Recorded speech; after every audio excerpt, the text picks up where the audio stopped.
The theme of the ninth plenary session was to promote peace and sustainable development in Asia.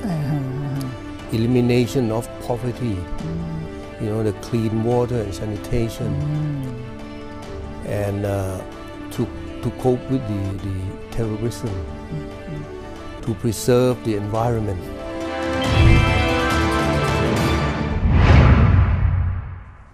Swadika, welcome to Thailand today. I'm Kusuma Yothasmut as your host.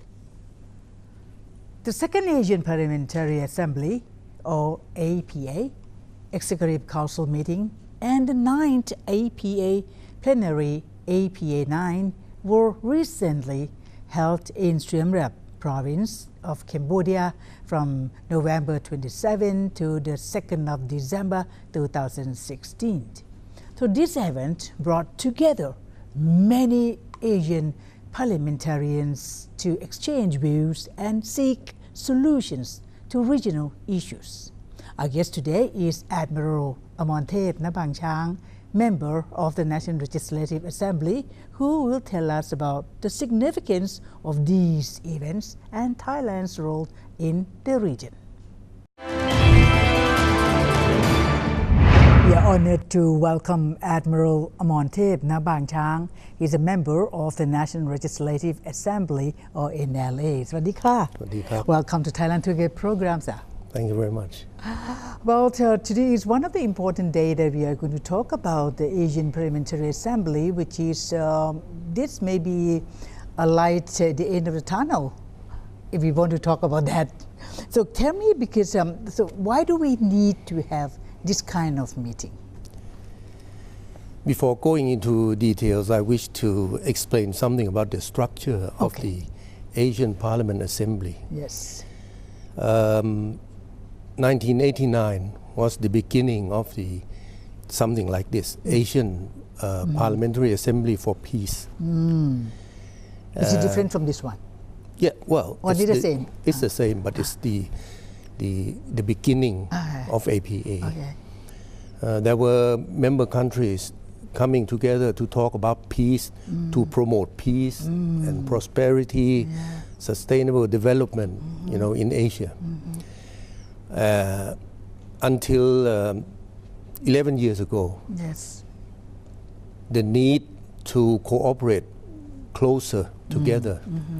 So the forum is expanded. And right now we have 42 member countries.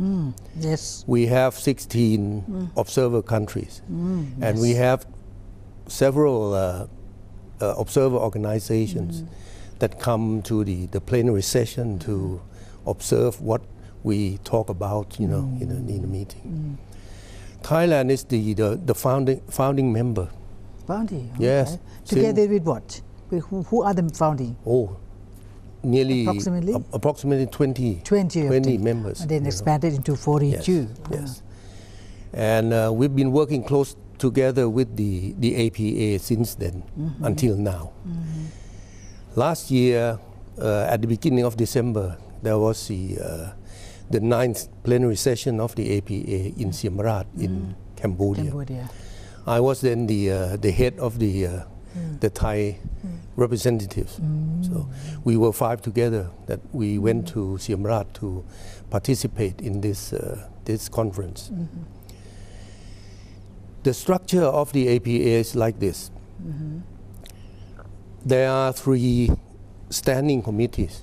3 standing committees, okay. One is for political affairs. Okay.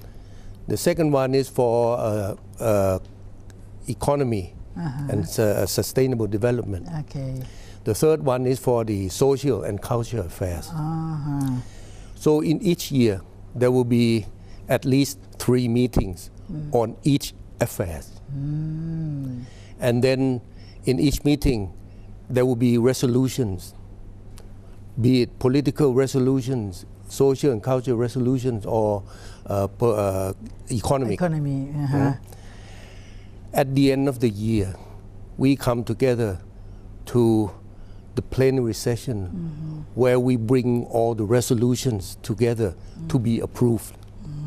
After the approval, the APA Secretariat will send these resolutions to organizations concerned in the world. This year, well, not this year, last year, in December in Siem Reap, the theme was the promoting peace and sustainable development in Asia. According to the Sustainable Development Goals of the United Nations, 17 goals with more than 160 targets. You know, we've been talking a lot, and finally we had 20 resolutions to be approved. Huge. 5 from the political affairs. 6 from the economic. And 9 from the social and cultural affairs. On the political side, we talked a lot about peaceful cooperation. So we need it. You know, during this time of the year, during this period of globalization, there are a lot of problems in many parts of the world, especially in Asia. We want to live in a peaceful, peaceful environment, peace and harmony. But sometimes we cannot avoid having some minor problems, And we talked a lot about democracy. Democracy is a very wide term, and I stressed in the political affairs meeting and also in the plenary session that talking about democracy, Thailand, especially on my behalf, we respect the form of democracy in each country. In each country, yes. And at the same time, we expect that each country will respect the form of democracy in Thailand too. Because you know, and the world probably knows that we are during a transition period. Yes. During the past 2 years, we tried a lot to reform everything we can in order that we achieve the real goal of democracy in our style. So I beg the member countries to understand the transition in our country, to wait to see the result, because the National Council for Peace and Order, especially the government, the National Legislative Assembly, we work so hard to get the goals of the real democracy in our style. Maybe different from the rest of the Asian countries. So let us down to the ninth plenary that you went. So the theme. So what is the theme of the ninth plenary session of the Asian Parliamentary Assembly? The theme of the ninth plenary session was to promote peace and sustainable development in Asia. So the stress was on the elimination of poverty, the clean water and sanitation, and to cope with the terrorism, to preserve the environment, to have an integration of energy use, to cope with the drug trafficking, human trafficking, to cope with the inequality in societies. There are a lot of... These have been talked over. Altogether, there were 20 resolutions, as I mentioned before. Yes. Our time is so short that we need to hear actually, but we can look up for those who really like to know the details of the whole 20, which is very important to us all, not only to the legislative members, but to us all, because this helpful when it comes to the economy part of it. So this can be helpful between human people to people when they do some business and all that. So detail would be there. So how about significance of these events, especially for Thailand? I am the representative on the economic side. So I proposed the conference about the sufficiency economy of His Majesty the King. His Majesty King Bhumibol has worked hard. We all know that he has spent 70 years of his reign to 70 70 Yes. for the well-being of the people Yes. and for the prosperity of the country. And so I explained to the committee, the political committee, and also the economic committees, and also to the plenary session, that our people, we are not rich, but we are happy, generally happy, because His Majesty the King looked after us so well, using the new theory, which is part of the sufficiency economy. And sufficiency economy can be adjusted to each nation, because even the United Nations also accepted the work of His Majesty the King, King Bhumibol. So why not all the Asian countries can take back? And I brought a lot of booklets, I brought a lot of pamphlets, brochures to give them out so that they can bring back to their country and and study. And I told them that we are more than happy to show you how His Majesty King Bhumibol had organized this type of projects, more than 3,000, 4,000 projects. And I stressed that His Majesty could live happily in the palace without doing it, yes, without spending times, in the country. But he didn't do that. And so we all love our king. We respect him a lot, even now. And we will continue with his sufficiency economy. We will continue with a lot of his projects, royal projects and theories. And I hope that Thailand will be helpful to other countries in order to lift up the living standard of the people.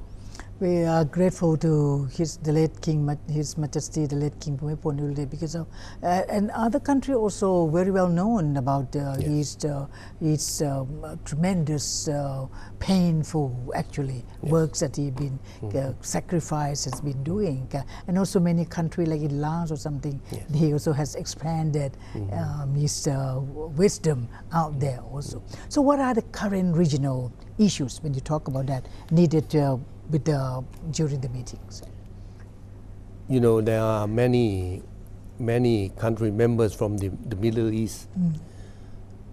So they talk a lot about the problem in the Middle East, the problem about the terrorism, the problem about the ISIS, the problem in between Israel and Palestine.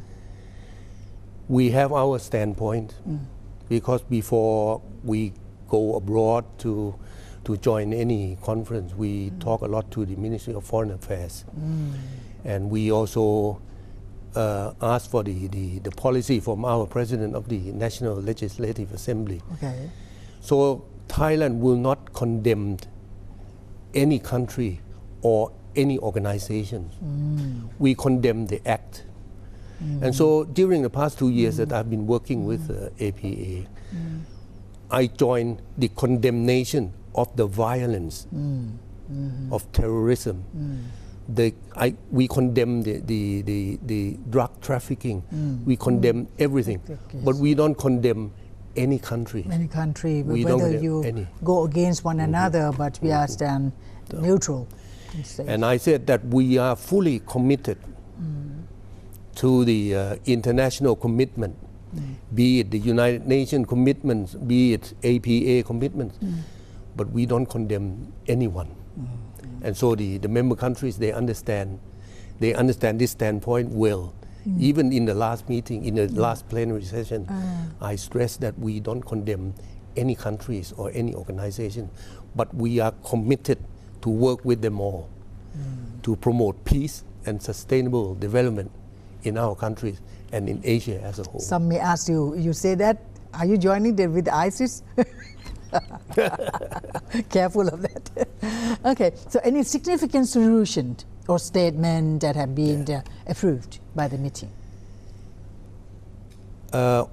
Several. On the political side, we condemn the act of terrorism.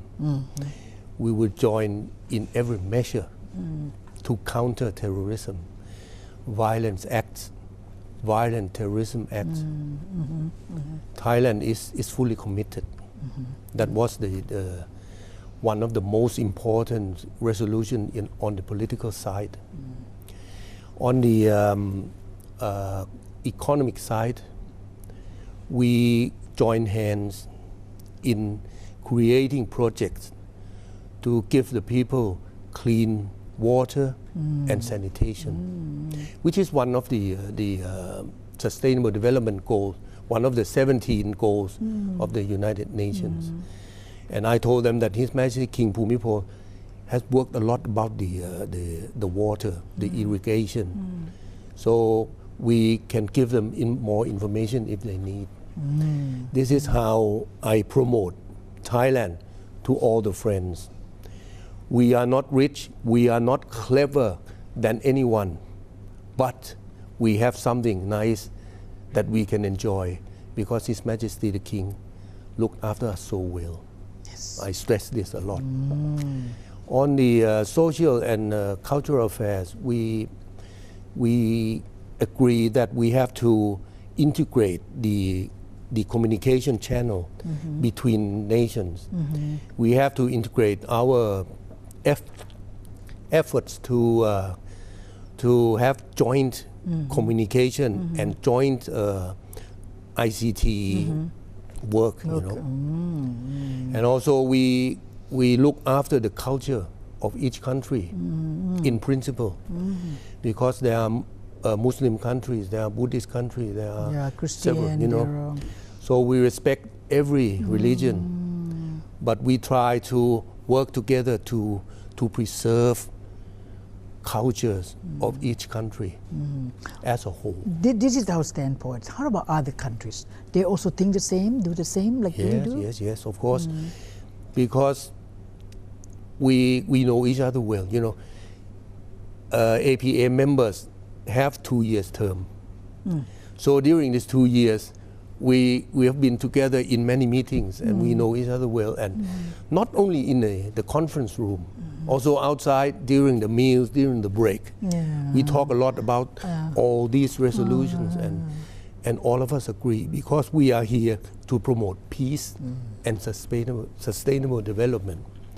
So that is why we understand each other well, no matter what religion we are, what religion we have, what nationality we are. We can't do anything because we are born as such in the area of this particular, so why don't we promote it as you do? Right. And I think they will like you because you have a very smiling face. You can see that because they show the inner part of the soft and Thai. This is the Thai style of handling things. So how Asian parliamentarians could jointly work to address the problems in social, cultural, and economic and political areas?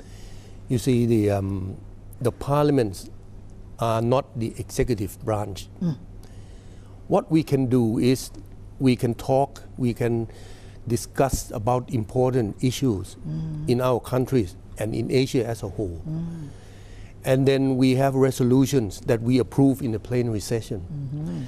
And then apart from sending all these resolutions to different organizations all over the world, each of the member has to propose all the resolutions to our executive branch. Okay. So when we come back, we made a conclusion, you know, and we send it to the cabinet, to the government, so that the government can make a list, which one resolution, or this one we are doing that, which one we haven't done that, so we should start now or next year also.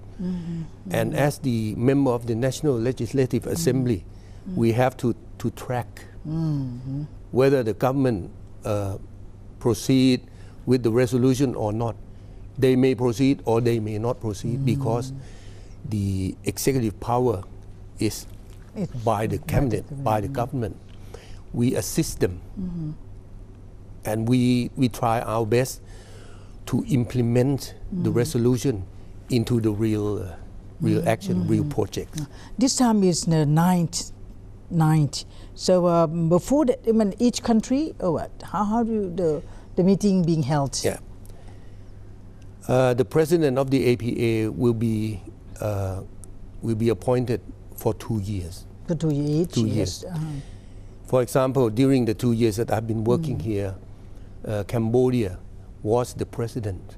So we had the 8th and the 9th plenary session in Cambodia. The next president will be Turkey. And so for the standing committee meetings may be different, maybe in Indonesia, maybe in China, maybe in Pakistan. That it doesn't matter. You're doing by what? Voting? Yes, by volunteer. Volunteer. Yeah. Oh, you see, I would like very Thailand. much that we sometimes we organize or we host standing committee meetings. But why can't we? Because of the restriction in the budget and the way that we have to propose the budget 2 years before. So it will be very difficult to accept as the host nation just like that. Because when we come back and when I talk to the president, he will say, "Oh, how come you don't have it? The budget? How come you?" Did you that much? It would be.